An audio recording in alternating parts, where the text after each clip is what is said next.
Even though we're in the early stages of juvenile justice reform, we're pleased with the work that has occurred thus far and wanted to share some of that information with you all this morning. We thought it would be important, however, if we went back and talked a little bit about where we were as an agency as a recap. So we wanted to share a little bit of information with you all in regards to that. The department in FY13 operated a budget of approximately $300 million. And out of that $300 million, 2/3 of the budget was dedicated to out-of-home facilities. And when we talk about out-of-home facilities, we're talking about our YDCs, which are our youth development centers, long-term placements, RYDCs, which are short-term programs, and residential programs for our youth. The cost of secure placements averages $90,000 per bed year, and I'm sure that some of you all have heard this previously during the legislative session as it relates to the cost of care for these kids. One of the interesting things about what led to reform is that 25% of the youth in out-of-home placement were low-level offenders. And 40% of all of those youth in out-of-home placements were low-risk offenders as well. So essentially, we were dealing with a system where we were spending a lot of money on kids that were low risk to reoffend.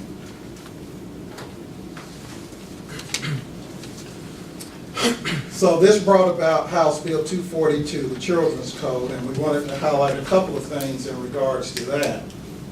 The focus is, of course, out-of-home facilities for our high-level offenders.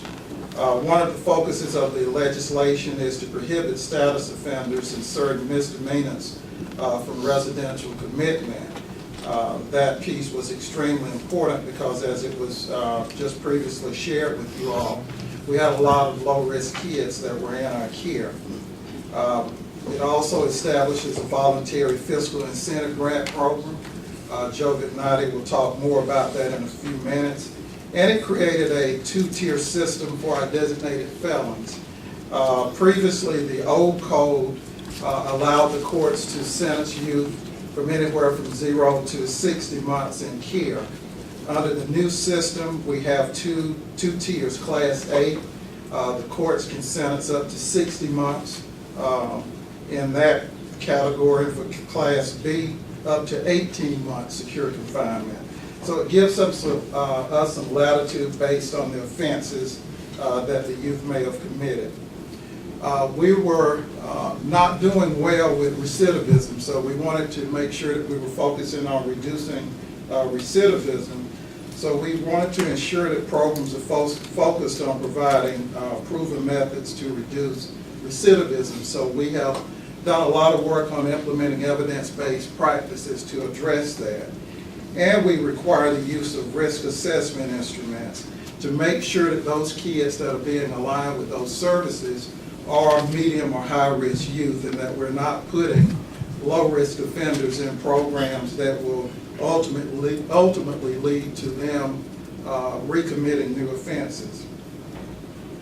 The new code also allowed for us to have administrative case laws. I think this is also established within the Department of Corrections as well. By designating youth on administrative case laws, it gives us an opportunity for our case managers to focus their energies and attention to those kids that are most in need of high supervision and quality of services. The changes that are projected to avert $85 million in costs through 2018. And that will be hopefully attributed to less kids in secure confinement. Georgia's new code. One of the things that we wanted to emphasize about the new code is the intent to preserve and strengthen family relationships. And I think Jay talked about this earlier, is that if we do the same thing, we're going to get the same results. And this is a fundamental change that's important to us.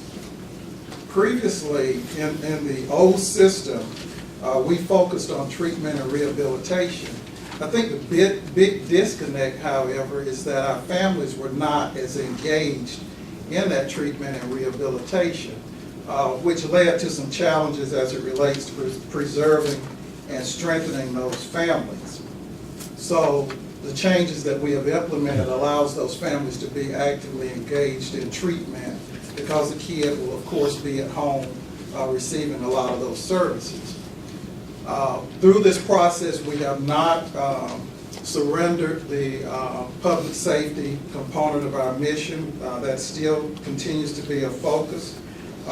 What has changed, however, is that we are now truly serving high-risk offenders in secure confinement, and we're not sacrificing anything through that effort. How are we doing so far? We have had a tremendous amount of work behind the scenes on developing a predisposition risk assessment, which will help guide the judge on those kids that are most probable to reoffend. Through the predisposition risk assessment, we also established a structured decision-making instrument that will guide the courts on what might be appropriate dispositions for those kids. Now, that is a recommendation to the court. They are not obligated to take that recommendation, but certainly we feel like this has been a helpful tool to the courts to have when they are, of course, considering disposition for those kids. In addition, we have also updated the detention assessment instrument. The instrument that we were using was roughly 12 years old. It was grossly outdated. And one of the lessons that we learned as well is that when we developed that instrument, we did not have a lot of buy-in from the courts because we did not engage them in the process. We're excited to say that there was active involvement not only from the courts, but from prosecutors, public defenders, school systems, and local law enforcement as well. So we have implemented a new detention assessment instrument that will guide decision-making as to what kids are appropriate for detention. So those are some things that we're certainly happy to have accomplished thus far, and Joe will share with us where we are in regards to incentive grant programming.